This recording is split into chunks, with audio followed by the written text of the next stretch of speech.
Yes, very nice to at least see one of the manifestos, yesterday the Green Party manifesto, making a commitment to presumed liability. So if we do end up with some sort of coalition, who knows what could happen in the very short term.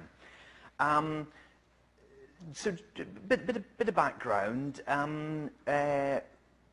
Presumed liability, I first looked at in 1993 when working on the Scottish Office Road Safety Plan, the National Road Safety Plan for Scotland. And we're contrasting at that stage Denmark, country of 5 million, that had very similar pedestrian cycle casualty record in the late 70s, early 80s. To Scotland, and then had made a whole package of changes, and of which presumed liability was one, and ended up with a very different trajectory of progress. And so we looked at this and decided maybe that other things could be done, training, infrastructure, other priorities. But nevertheless, the question was always left open, were our laws right? And the view of the UK government has been generally quite antagonistic to legal presumptions in a whole area of fields I'll come on to. So without some strong legal drive, it's very difficult to make progress in that field. But one of Scotland's most experienced personal injury lawyers, Brenda Mitchell, really was also a keen cyclist, and finding that she was spending more and more time defending cyclist interests in casualty compensation claim type issues, and decided, well, actually, you know, more needs to be done. The laws are clearly wrong here. And so she set up the Road Share campaign, or a campaign for, as she called it, stricter liability originally. But after a month or two and talking to various people, now, so I became involved as chair of the Scottish branch of CILT, because she started going around speaking to people who were interested. Now, as chair of CILT, we're clearly very aware of this sort of issue. I mean,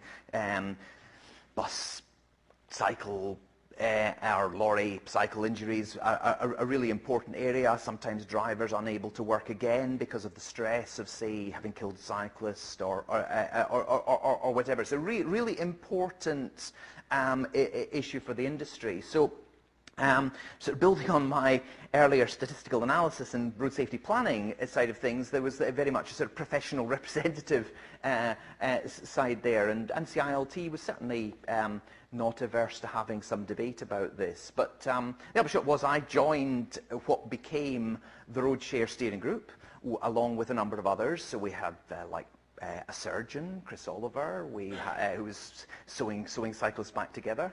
And we had, so Brenda was obviously seeing the side from the legal side, and myself as a civil engineer, you know, had been an analysis of that. So, and a whole range of other people. I mean, Margaret Decker, whose son was killed on the roads, and campaigning for greater safety. It's a whole range of interest. Frank McAveety, cycling councillor in Glasgow with Labour, and Jim Orr, a sort of SNP councillor and former head of transport, and former transport councillor in Edinburgh. So a whole lot of people in the steering group representing all sort of strands of Scottish social opinion. And so that's a year ago. And over the last year, just over a year ago, in the last year, what we've been doing is trying to build up some profile. And so what I'm going to just talk to you very quickly, and hopefully it's the discussion at the end that we can all learn from each other. I'll sort of try and get onto that before too long. So I want to cover that. You just be clear about what we're talking about, why it's needed, why it's widely misunderstood and misrepresented, and then perhaps ask some questions about when the time's right. So, who's campaigning for us? Well, Tavish Scott, the Lib Dems, former transport minister for most of the noughties in Scotland. Alison Johnson from the Greens, Claudia Beamish from Labour, Jim Eadie, who chairs the Transport Select Committee at the Scottish Parliament, Mark Beaumont, who's currently traversing Africa on his latest adventures.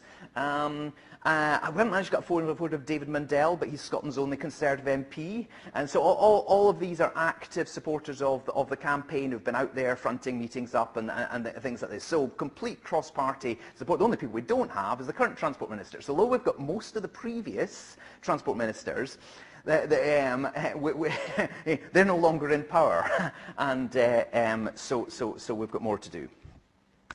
So the term strict liability is often used, but we never started there. We always talked about how do we make liability stricter, because we don't formally allocate and say in any situation it will always be this, there is no other way. It's a case of how strong is the presumption and how strict do we need to be. And First thing is, this is an issue about civil law. It's not about fault. It's a completely no-fault view of the problem. It's about how we allocate responsibilities within society. And do we allocate them at all? Or do we battle everything out in court? Because can we save court time by saying, actually, if we organise society better, then we can achieve it. So, this is about, the French insurance industry see it as an indemnity issue. That's how they regard it, and why they're so supportive, because they brought down car insurance premiums by spending less time in court. You know, because nobody's a winner if every time there's an accident with a pedestrian or cyclist, you have to battle out in court because there's no clear laws around it. And so actually, you know, any research evidence is that these premiums have come down. So is it an indemnity issue that just basically all we need to do is have every car insurance or lorry insurance premium in the UK saying accidents with pedestrians and cyclists, there's a full indemnity against that, you know, that will be covered, and there's that's how the presumption's managed? Or do we need a change in the civil law?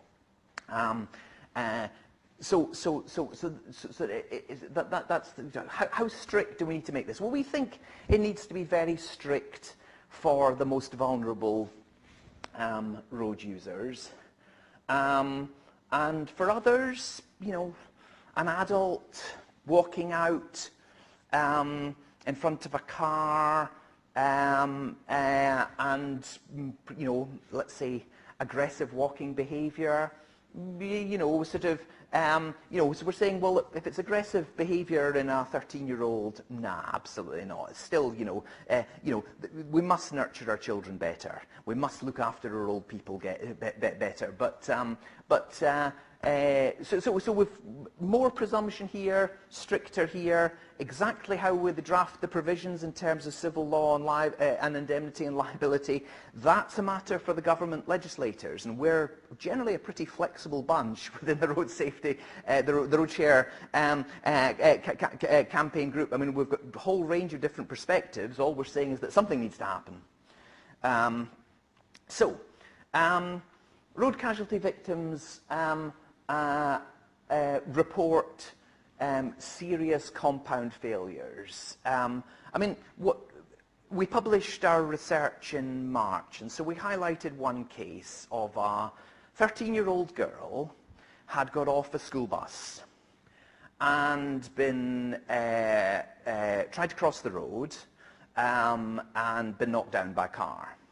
Now, that took 10 years to settle that claim. So she was 23 by the time the claim was settled. The initial court judgment said, well, the girl was 50%, 13-year-old girl was 50% to blame, and that the car driver was 50% to blame, i.e., but both were at fault. I mean, but fault just seems so irrelevant in that sort of situation. I mean, what we're talking about here is a girl that needs long-term hospital care. And, you know, is this an issue? So it's an issue of, should your social insurance, i.e. the NHS, pay for that? or should this be coming out of car insurance premiums or whatever? How do we allocate that? How do we organise that as a society? And so anyway, the fact that we have many, many cases like this, and this is what we're seeing in a legal framework, many, many cases dragging on for like 10 years, long-term, hugely expensive court battles over issues that just, nobody's a winner. Absolutely nobody's a winner from this crazy process. And that's why most of the rest of the world don't do it that way.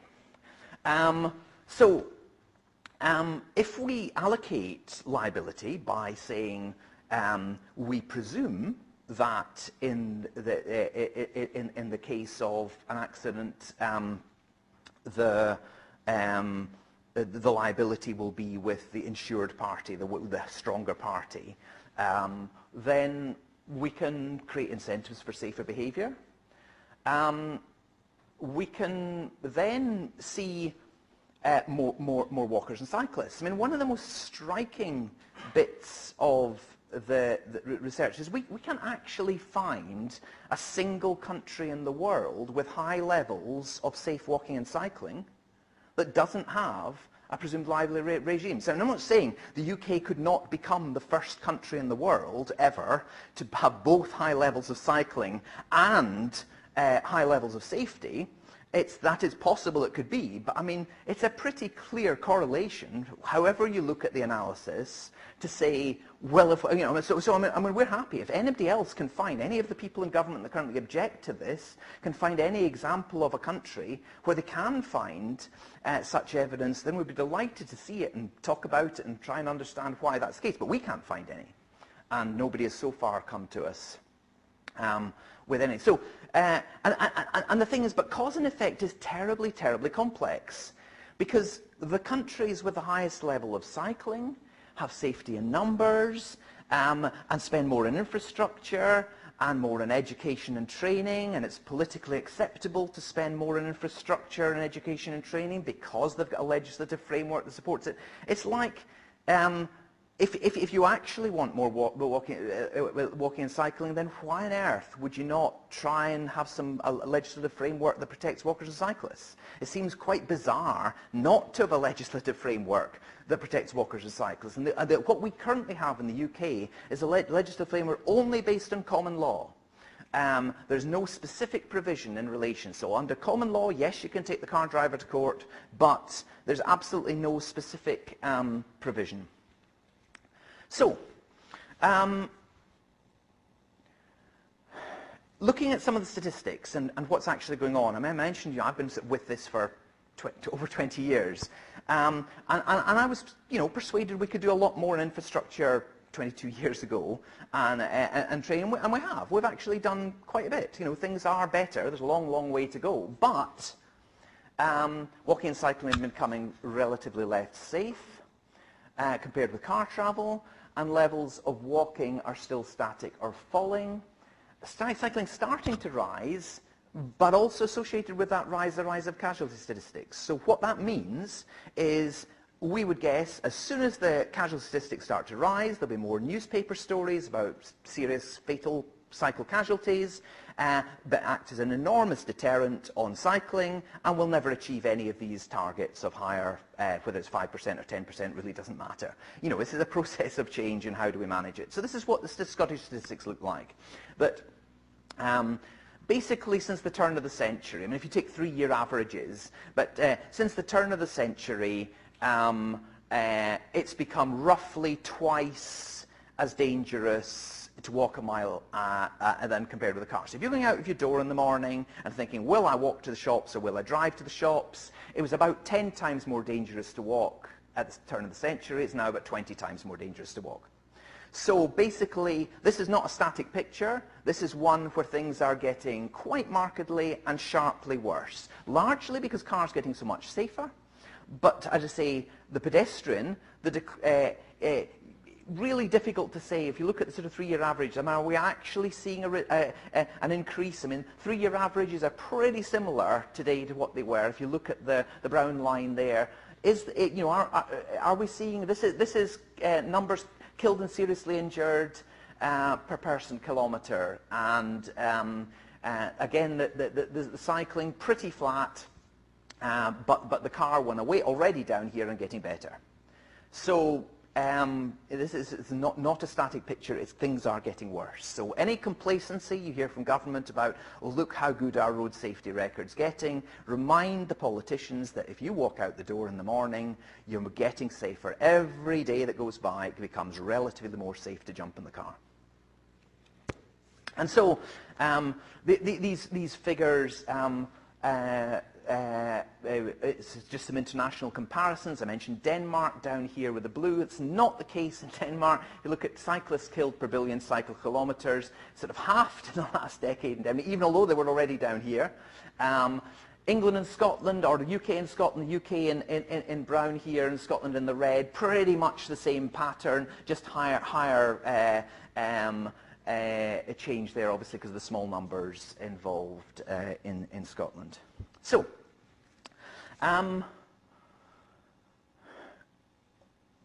if we look at some other issues about fairness, if we look at transport economics, we assume that vulnerable users are protected by the vehicle insurance policy. I mean, you know, it's like externalities of transport.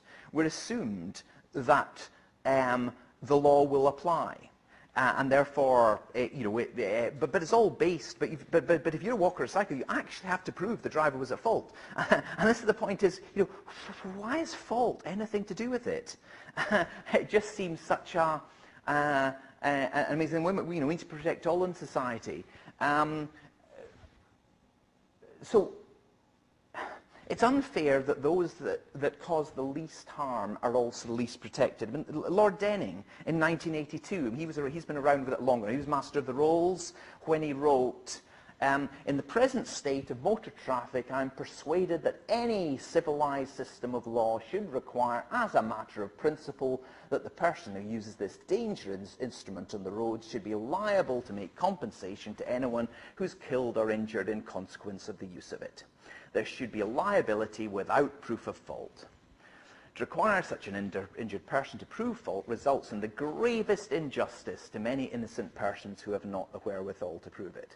So, you know, this is a legal debate that has been running for some considerable time.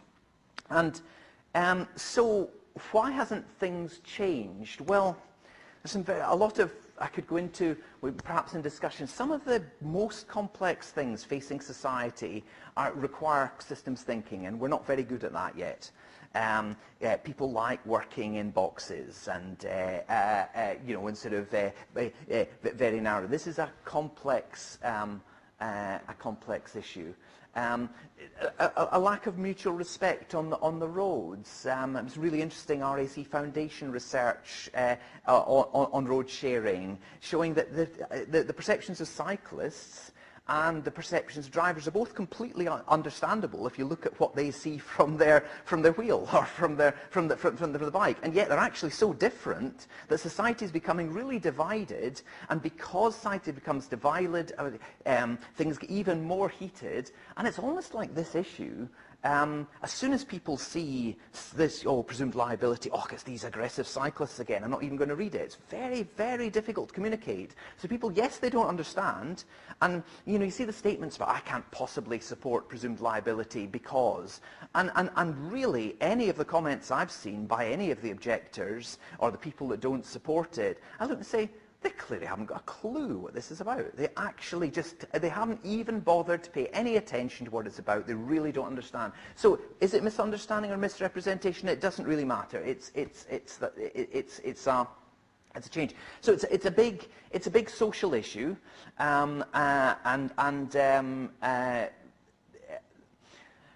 in every EU country, I mean, we tried to go back and speak to, doing the research, as many people we could in other countries, saying, how did you do it? What were the factors that introduced it? And there's no common social factor. I mean, it could have been something like, you know, sort of a political commitment to do it, but equally, it's often a road accident or something. And so I'll come back to that just sort of. But I wanted to wrap up because it's really important. We don't people time's time. Presumed liability in government. You know, government will often say, we've got principles in British law, we don't have presumptions of liability.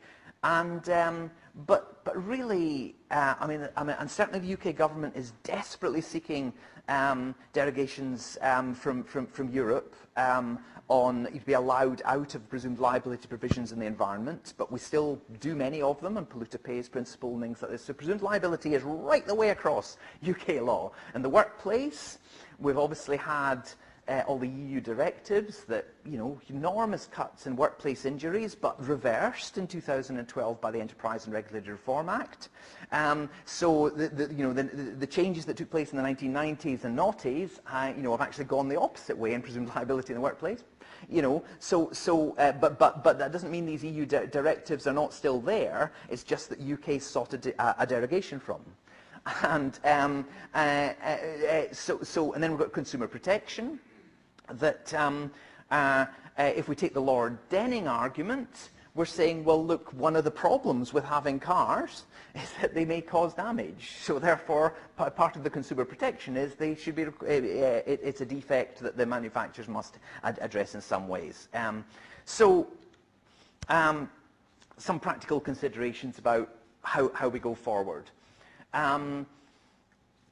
A lot of debate about rights and responsibility. People talking about compulsory third-party insurance for cyclists, because cyclists injure pedestrians, for example, and they would be the heavier vehicle, and can we actually introduce this? And say, well, actually, I mean, we've talked a lot about this in like the steering group, and, you know, people from CTC and British Cycling and everything saying, well, look, actually, it costs about 50p to insure a cyclist. I mean, the government could do that. I mean, we could just have a scheme, a national registration scheme if you wanted, or whatever. Or if you signed up online, it's just a non-issue. The administration costs vastly exceed any of the benefits of doing it. So therefore, you know, okay, if you want to do something, you know, we're saying, well, it's such a side issue. Nobody's really interested in it. Who wants it? And you know, every country in the world that's tried it's kind of like mainly abandoned it. It's not an interesting issue. And yet many people say, oh, we can't have presumed liability without that, but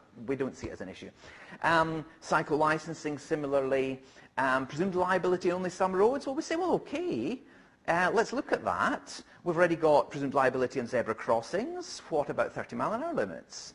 You know, it's still progress. So we're certainly as a campaign group, we wouldn't be, you know, let's start moving in the direction of progress. Well, let's not have, but you know, what's the problem with all roads actually? I mean, the key point here is there are absolutely no administrative legal bars. No, I didn't know that 22 years ago, but I mean, Brenda Mitchell is one of the most experienced lawyers in this field. She's unpicked absolutely every detail of this, and really, frankly, you know, all the objections saying, oh, we can't do this, you say, well, you know, what on earth are all these other areas of presumed liability in law? And what's more, I mean, you see the battles going on in Europe, and I think the reason the government's so averse is they've got tough negotiations, things like data protection going on at the minute. There's tough negotiations in Europe because they're trying to stop Europe having presumed liability legislation on big data. And saying, oh, we don't do this in British law. They're trying to defend the British legal system. And so anything that shows Britain's willing to move in the direction of presumed liability, they feel weakens their negotiating power to protect British law. But we'd say, well, what's the problem with letting British law, like New Zealand? New Zealand had a history of British-based law, but just chucked it all and went for a no-fault legal system, right the way across the board. and you know, we can do that actually. We can modernize. Our legal systems aren't working for us. So, for discussion, what we don't know, that's what I've told you what I think we know. What I don't think we know is what will lead to a change in public opinion, because, you know, there is absolutely no doubt there's no widespread support in Britain for presumed liability at the minute. If you were to go out in the street and ask people, do you think we should have this? Oh, no, don't like that at all. And all sorts of stuff. There's absolutely no, largely because people don't understand or aren't going to understand or whatever. But say in France, the lower car insurance premiums made a big impact. Sometimes it's a high-profile road casualty. What if a senior politician's child spends 10 years in court,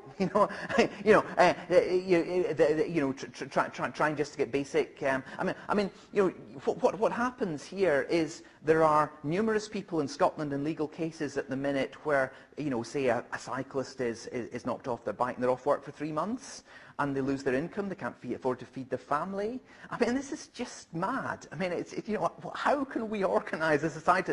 Now, all that needs to happen is this needs to happen with some really high-profile person, and people realise what a crazy set of laws we have at the minute, and we might see some changes.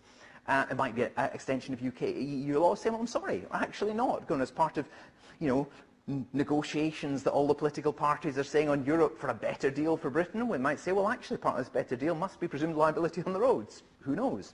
If you've not read the excellent OECD 2013 study comparing, all the different cycling issues around every country in the world that they could find data on. Excellent synthesis of all the issues around that, called Cycling, Health and Safety. Really brilliant report, got loads of facts in there, and just making the point that successful growth in cycle numbers depends on an effective legal system. Who knows, UK general election debates. Only yesterday that the Greens put it in their manifesto. Are we going to have a debate in the next 2 weeks? Perhaps you should get tweeting. So we're, as a campaign, looking for answers. We don't know what will lead to this change in public opinion, but we're trying whatever we can. If you've not already logged on at change.org and supported the campaign, please do so and forward the emails. Discussion.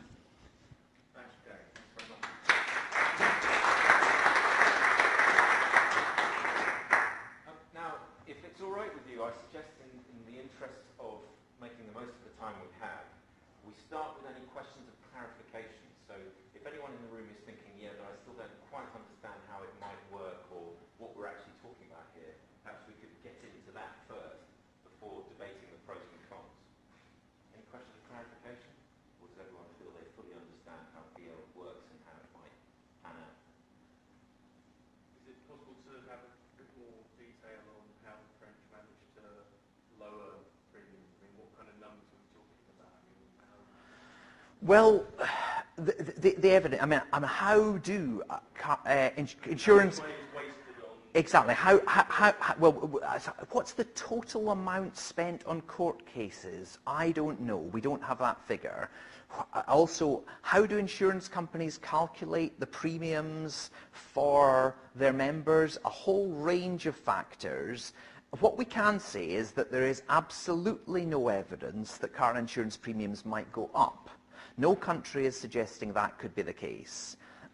We're observing that UK car insurance premiums are relatively high, and high legal costs are part of that. And the French insurers themselves, their Insurers Association, that was the evidence they submitted to our saying is, well, yes, they definitely saw downward pressure. So the evidence we've quoted in the research is that's the best we can actually get, because it's complex commercial discussions exactly how much they can't. But there doesn't seem to be any sort of the insurance industry, however, doesn't like state intervention. They don't want to see laws. So they're very much saying, actually, if they think, for example, if they spotted that high-profile case that could lead to presumed liability legislation, they'd very quickly settle. So there's a question about, whereas if they think they can get away with it, like the example I mentioned up in Aberdeenshire of the 13-year-old schoolgirl, and they think they can save $1 million on long-term care costs and things like this, they'll have a go. So that's where we are. They're watching this situation very, very carefully, and if they think it's worth fighting in court, they'll fight it in court. May I quickly, unless anyone else wants to bring up issues of clarification? If I may, I'd just like to ask Derek, the question in my mind was, well, suppose we've got a scenario where there is blatant recklessness on the part of the vulnerable road user. think we can all picture such a scenario. We probably don't need to describe it. How would that pan out under a presumed liability scenario? How would that be? How would that be resolved? Well, there's always a criminal issue. I mean, again, one of the things that really struck me from the Danish work was people realized this was real when the prosecutions of pedestrians for inappropriate road crossing behavior started to roll in the early 1980s. And drivers understood this. So actually, this was a rights and responsibilities issue. And whereas at the minute, actually our law in the UK, as the RAC Foundation research was showing, is completely unenforceable. We have unfair laws for walkers and cyclists, who therefore behave irresponsibly and feed the cycle of poor behaviour and conflict. So therefore, we have a bigger problem than we need to do.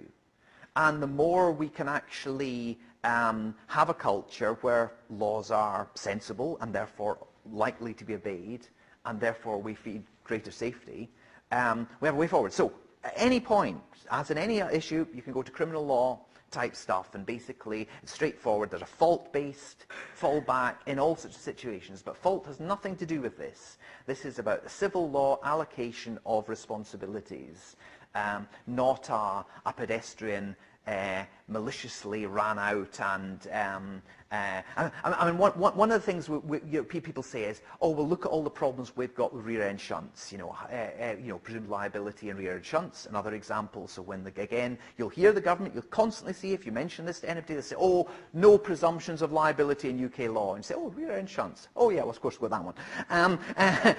But so we actually do have that, and we do have a problem with that. But frankly, we're saying, we don't see a lot of people actually willing to go out and cyclists jump off the bonnets of cars to try and write off their body to get compensation. I mean, it really isn't going to be the same sort of issue. And so the fact that we actually have it to protect property, i.e. it matters more that we protect the plastic on our lenses in our cars than we do our human bodies, just seems such an outrageous injustice. And that's why I would argue the law needs change. So the criminal stuff's always there, and there will always be abuses, there will always be people trying to do things like this, and it's just a case of you need to go to court and say, look, this was clearly somebody at it. Mm-hmm. Okay. Thank you. Well, if there are no further questions of clarification, let's get into the meat and whether this is a good thing.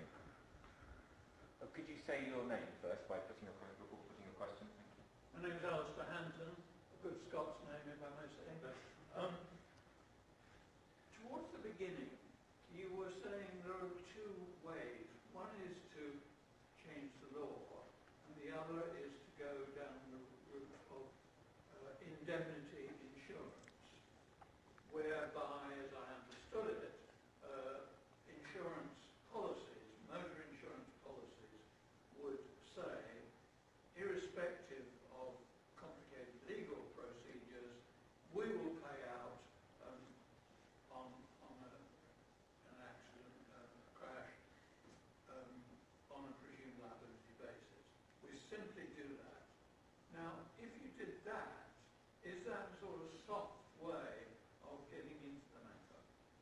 Well, that's what we're saying is, if all of the insurance companies in the UK voluntarily decided to have presumed liability themselves, then it's a simple, easy way forward that we think might help the insurance industry save money and offer a better service to everybody and help. So we wouldn't actually need a change in the law, but equally, if they're not going to do it, we need a change in the law to require it. And I think that's really all I'm saying. Why do they all need to do it? Surely we could pressurize some insurance companies to offer this, and some motorists to accept it. Absolutely. So that would be one campaign strategy that we certainly say. We've been looking at this for a year. We've been very sort of pleased with some of the support, the early support that we've had from Scottish ministers. But with a change of Transport Minister, we're not quite sure where we are with Derek Mackay now. Keith Brown is still Derek Mackay's boss, but he doesn't get involved in day-to-day transport matters so much. And Keith Brown's, of course, constituency and manager has 3.5% of trips by cycle, and the highest in Scotland. You know, that's, you know, sort of, you know, actually quite a poor area, and not an urban one. and you actually look at the, you know, what's going on in that area to turn it from a zero cycling in 1995 to the highest in Scotland. Series of plans, effective action by a whole range of people, and you know, these changes can be made, and so what I'm saying is the pressure on politicians is it comes from different places, and which politicians are going to do what, I don't know. I mean, we were playing to that strategy. Do we now need to play more towards an insurance strategy? Absolutely, I'm sure we do. I'm sure we could do more in that area. It's certainly something that I think the sort of, I mean, I've got a lot of sort of well-known cyclists as part of the campaign, and they've got, you know, a strong media voice. I mean, I showed Mark Bowman, but, you know, got actually a large number of such people, and very well-known political commentators as well, like Leslie Riddoch, you may have come across, and things like this. You're really high-profile people writing and you know, broadcasting, television, you know, every day, and things like this. So that, you know, these are people that are, you know, well able to articulate cases and say, well, I don't understand. So, you know, right place.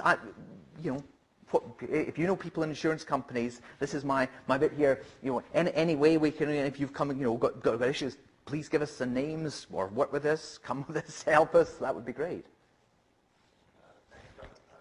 Again, so your name, Alex Robinson. I feel a bit of unease if the campaign on this was like focused purely on the economic matters, because a bigger issue is about changing sort of like the behaviour of sort of like car users to cycling and pedestrians as well.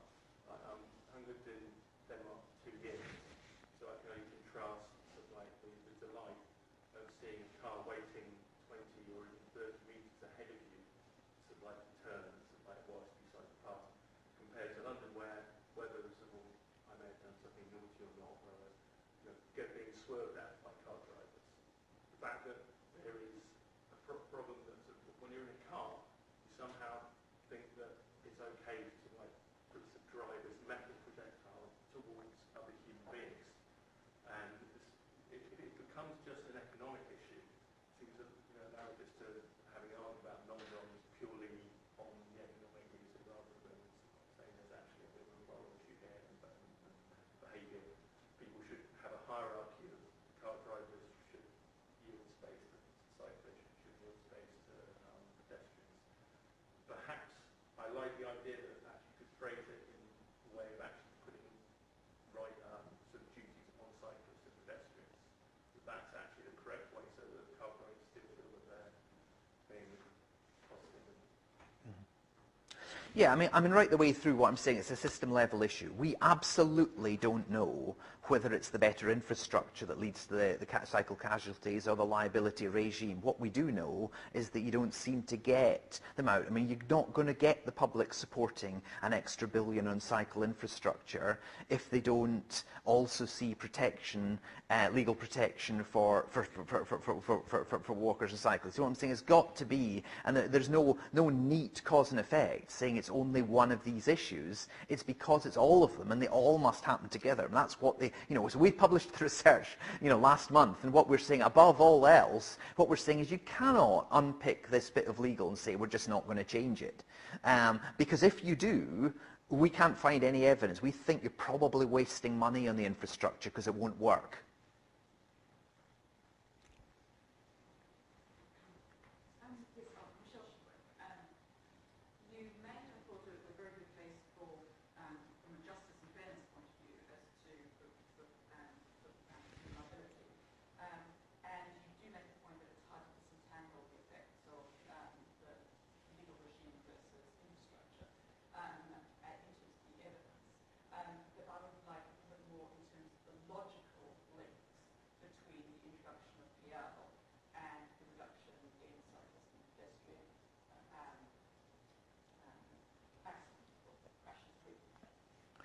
Yeah, I mean, certainly we saw presumed liability in the workplace, for example, was a very clear example. Or you make because the thinking there was an employer has a responsibility. They can tell a member of staff. It's not the employer that's responsible, but if you've got the insurance, Yeah. the car insurance is responsible rather than the car driver is responsible. That to me separates it out. So I genuinely do not understand why that would necessarily change individual driver behaviour.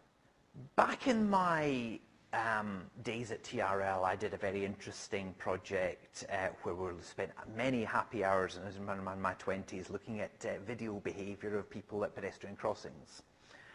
And you learn a lot about human behaviour when you do that sort of thing. Now, zebra crossings, I think, are just wonderful, wonderful social things. And you see how the fact that people have to look out for each other, whether it's as crossing the road and feeling a bit vulnerable, perhaps stepping out the road and hoping the cars are going to stop, or how do you manage to expect the cars to stop. But the minute you create that road-sharing environment, it's good. You see all sorts of progressive behaviour. The car drivers start to notice cyclists and pedestrians. And so it's that culture we think is absolutely clear. So this is what I'm saying is with the employers, with presumed liability for employers, the minute you say, actually, you're responsible for this, start to look out for their employees. I need to think about this in a way that they don't. Now, again, there may be evidence out there showing that the opposite effect, the effect you're highlighting, i.e., oh, this is our insurance company, if there is, we can't find it. So if you've got it, send it through. But we can't find evidence that the effect that you're saying could hypothetically happen, i.e., oh, because I'm sure I can go mow down pedestrians, is actually one that happens in practice. Do you want to come back? Well, no, but I don't know if there's going to be.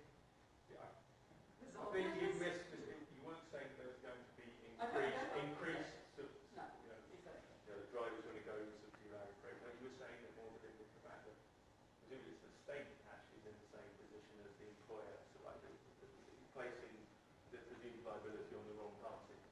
I mean, the analogy would be it's the state, and the state should go. If the state was responsible and had to actually provide the compensation, sort of like then perhaps they would provide increased infrastructure and education, etc. Well, exactly. And the state currently provides social insurance, to say, in terms of healthcare, but it doesn't provide social insurance in terms of if you're off work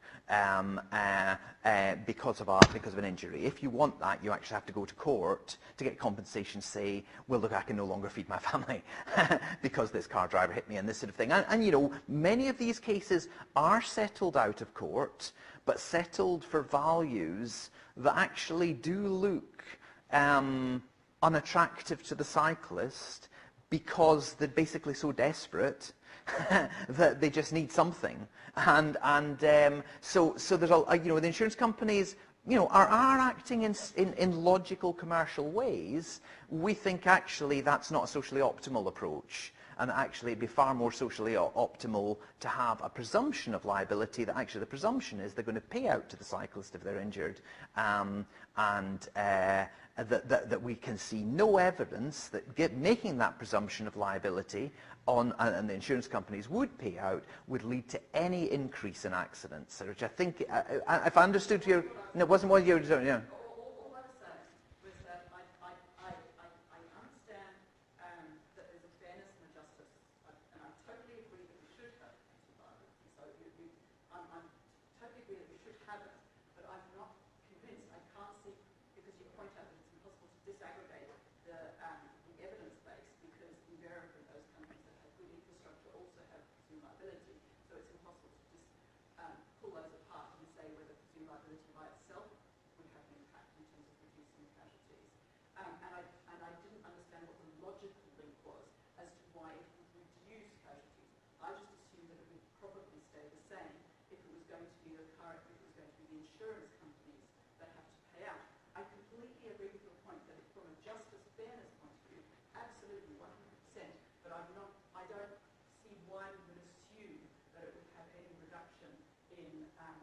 in casualties. Well, and all I'm saying is that the only evidence we can find is it creates the circumstances in which people behave more safely because they look out for each other. They actually, by recognising pedestrians and cyclists in law, it as it were forced people to actually think, oh, they're actually real people.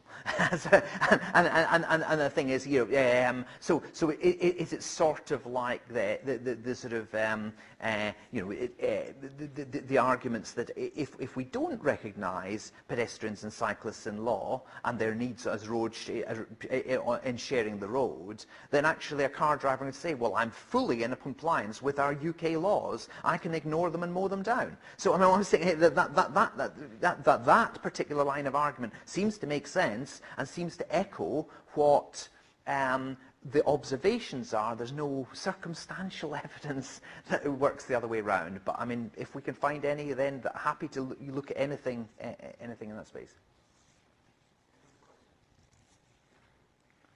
Come to you in a moment, yeah, but we have to favour the others.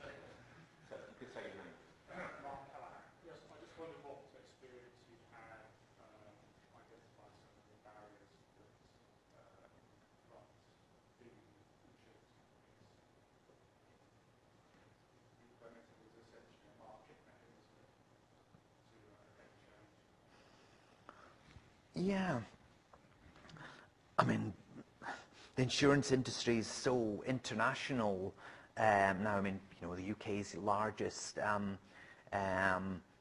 insurance company, Aviva, I mean, actually bases a lot of its operations in France. So, you know, exactly how we deal with the insurance industry on any policy change like that without it being seen as some legislative led thing within a country is in many ways why we've not approached them. But equally, you know, they are sponsors of lots of things that they might want the right campaign around. So we're just looking for the right. The right campaigner. I mean, they're sponsors of many of the cyclists who currently support presumed liability.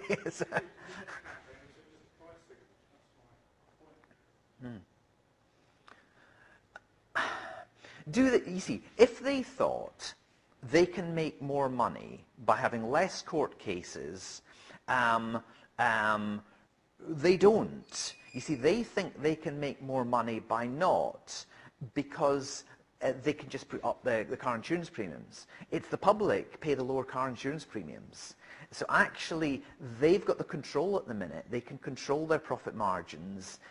With the legislation, they've got a little bit less control over that. So although the premiums come down, they're more interested in control over the market. I think that's probably why it makes it tougher to engage with them. But I don't know. We've not looked at this in any great detail. So please, if you've got any expertise, anybody here, this is exactly the sort of stuff why I want to sort of listen. You know, for example, if you've been involved in issues and, you know, then please punt it in.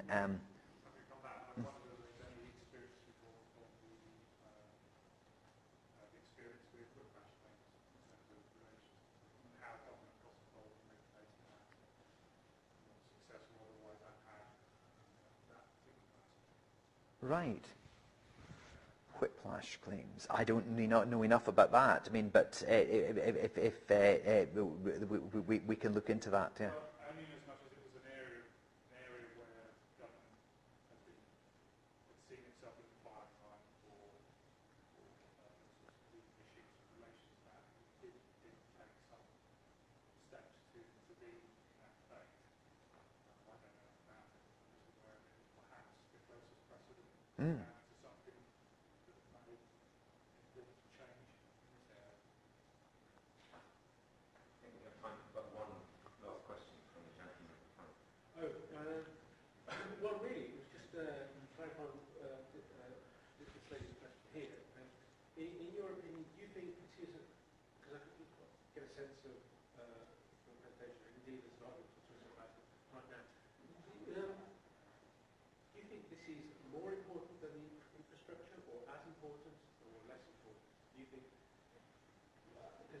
this is more important because it's easy to achieve, or do you think it's related to the... I think you won't get the public, I think the evidence that we're seeing for a system-level effect is you will not get the public's support for spending on infrastructure unless you also change the law. You will not change the law unless there's more infrastructure. You will not get the infrastructure without the training program, because the training programs are part of the changing the attitudes. The attitudes are part of the investment in infrastructure. Infrastructure is part of the law. It's all got to go together.